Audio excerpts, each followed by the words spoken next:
Эми силер буну кеспей бере аласыңарбы, бере албайсыңарбы? Эгер кеспейбиз десеңер, кепилдик берсеңер, мен айтайын. Кеспейбиз муну, ушул боюнча беребиз. Мынакей, Аллахтын ыраазычылыгы үчүн.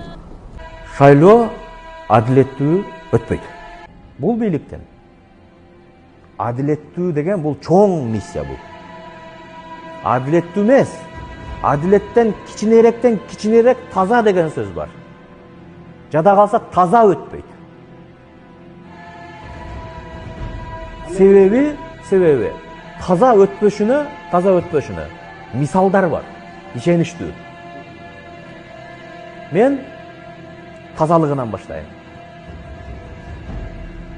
Президенттин бир тууган иниси биримдик деген менен партия менен баратат. Ушу кыргыздын пейлин карап туруп, кыргызды ушунча сазга тыккан кошоматчылардын көптүгүн карап туруп, таза өтөт экенине ишенелиби? Шайлоо башталбай жатып мыйзам бузуу менен башталды.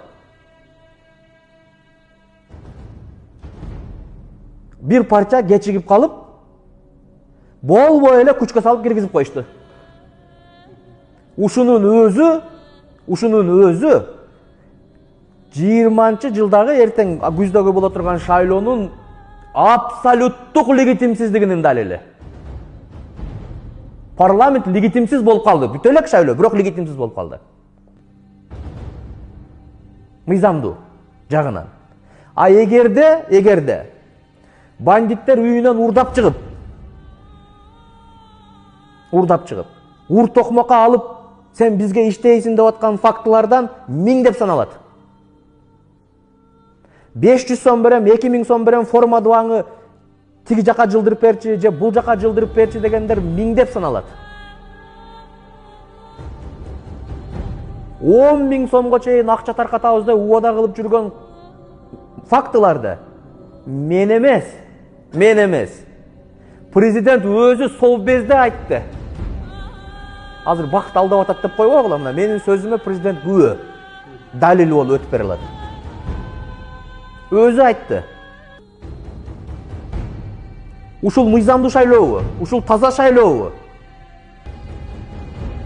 Анан ушул кичинекей шайлоонун тазалык дегенин камсыздай албаган бийлик тазалыктан 1000 эсе бийик турган. Адам затынын, адам жашоосунун Аллахтан берген маңызын түзгөн адилеттүүлүк дегенди жарата алабы?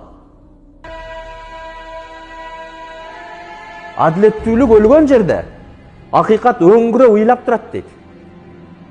Адилеттүүлүк өлдү деген сөз бул бар жок бүттү деген сөз. Адилеттүүлүк деген бул теңдик деген. Бул тең эркиндик деген. Бул эркин атаандаштык дегенди түшүндүрөт. А бийлигиң адилет боло албай атса, өзүнүн оппонент партияларынын тизмечине чейин киришип атса, кээ бир партияларды шайлоодон өткөрбөй коеюн деп кечиктирип путун тушап атса, ушул эркин атаандаштыкпы? Ушул тең салмактуулукпу? Эми адилеттүүлүк жөнүндө айтайын.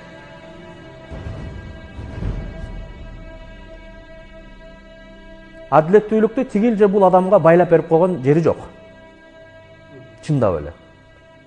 Бирок турмушта ошол адамдар мисал болуп калып атат. Адилетсиздик өлкөдө 10 деп 100 деп саналат. Бирок биз анын бар экенин тигил же бул атактуу адамдардын мисалында билебиз. Ошондуктан мен дагы аз адамдардын мисалында сүйлөйүн деп атам. Президенттик шайлоонун алдында Текебаев, Садыр Жапаров, Чотонов, Мелик Мырзахматов деген кыргыздын чыгаан балдарына чабуул башталды. Атамбаев тарабынан. Анткени Атамбаевдин президенттикке көрсөтүп аткан талапкери Сооронбай Жээнбековдун ошол маалдагы рейтинги 3% болчу. Ал саясатчыларды өлкөдөн кууп чыгып, же түрмөгө камап, путу колун тушап алып туруп, Жээнбековду гонкага алып чыкпаса, жеңип коюу дээрлик мүмкүн эмес, же болбосо шайлоодон кийин чоң чыр чыкмак. Атамбаев Жээнбековду президент кылыш үчүн ушундай лөк саясатчыларды оюндан четтетти адилетсиз. Жээнбековго шерик кылып Бабановду эле калтырып койду. Себеби аны каалаган учурда каалаган жерден кармап алыш оңой болуш. Эгер мени жөн эле Бабановду жаман көрүп, жамандап атат десеңер, анын Кыргызстандан качып кетип калганы буга далил. Буйругун түйүп эле кетип калбадыбы президенттик шайлоодон кийин. Ошончо элди каратып коюп эле. Мына ошол адамдар, Тегебаевтар, Чотоновтар, Садыр Жапаровтар, Мелис Мырзахматовтар тилекке каршы Сооронбай Жээнбековдун президенттик тактысы үчүн садага чабылган балдар. Урматтуу кыргыз элим, калыс болгула. Адилеттүүлүк калыстыктан турат. Хандын адилеттүүлүгүн элдин калыстыгы камсыздайт. Элин калыс боло албаса, эч качан ханың адилеттүү боло албайт. Мына ошол балдар садага чабылып, Жээнбеков шайлоодон утуп келди, бүттү. Бирок бүгүнкүгө чейин буттары тушалып, Текебаев менен Чотонов соттон сотко каттап, Садыр Байкуш түрмөдө отуруп, Мелис чет мамлекетте качып жүрөт. Эркек болсок, жигит болсок, ушул балдар мен үчүн садага чабылып кеткен. Мен өзүм президент болдум, эми бардыгын путу колун чечейин да кой берейин дагы адилеттүүлүк үчүн эркекче жигитче күрөшөйүн деп бардыгын гонкага кой бериш керек да. Садырды түрмөгө тыгып партиясын бирөөгө алып берип, Текебаевдин путун тушап партиясын бирөөгө алып берип, Мелисти кууп чыгып партиясын бирөөгө алып берип, ушунун эмнеси адилеттүү шайлоо? Менин шайлоого бара албай атканымдын себеби да ушул. Бийликтин адилетсиздигин, бийликтин мыйзамсыздыгын мен легитимдештирип койгум келбейт. Эртең тарыхта бул тарых болуп жазылганда мен да ошол жакта жазыла албайм. Мен тескерисинче саясий маданияттуулукту көрсөтүп, солидарность кылып, мен Текебаев менен, Садыр Жапаров менен, Чотонов менен, Мелис Мырзахматовтар менен көчөдө калдым эл менен. Бизге хандын жакшысы керек эмес, бизге адилеттүүлүгү керек. Адам башын сайса, сая турган бир нерсе бар, ал адилеттүүлүк. Мен ошого сайгам башымды. Кааласа камап койсун, кааласа бышырып жесин.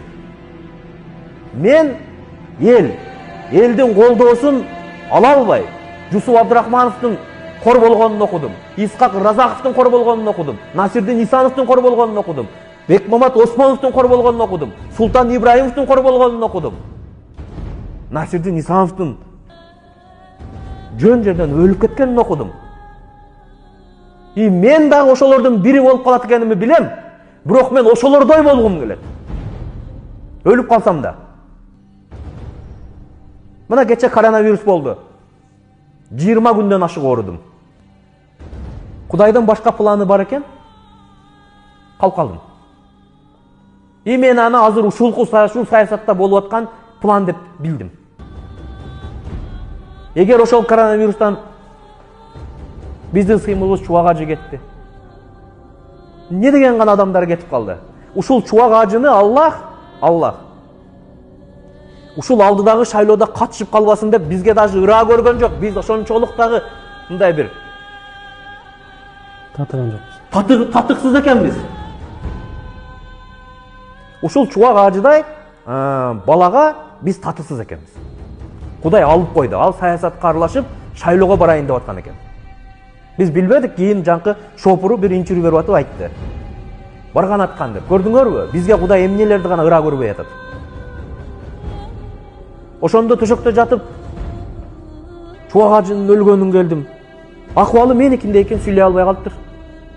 Баарыныкын көрүп аттым. Сүйлөшүп аттым, ооруп аткандар менен сүйлөшүп аткан кээ бирлери өлүп кетти. Адам өлсө төшөктө жатып да өлүп калат азырет. Курманжан энебиз айтты. Ошо Курманжан датка киносун көрүп да кыргыз сабак албады да. Мисалы үчүн мага бүгүнкү чейин кулагыма угулат. Кыргыз тошокто жатып өлбөйт. Кыргыз кылычтын мизинде кетет деп. Кыргыз тошокто жатып өлбөйт. Кыргыз кылычтын мизинде кетет.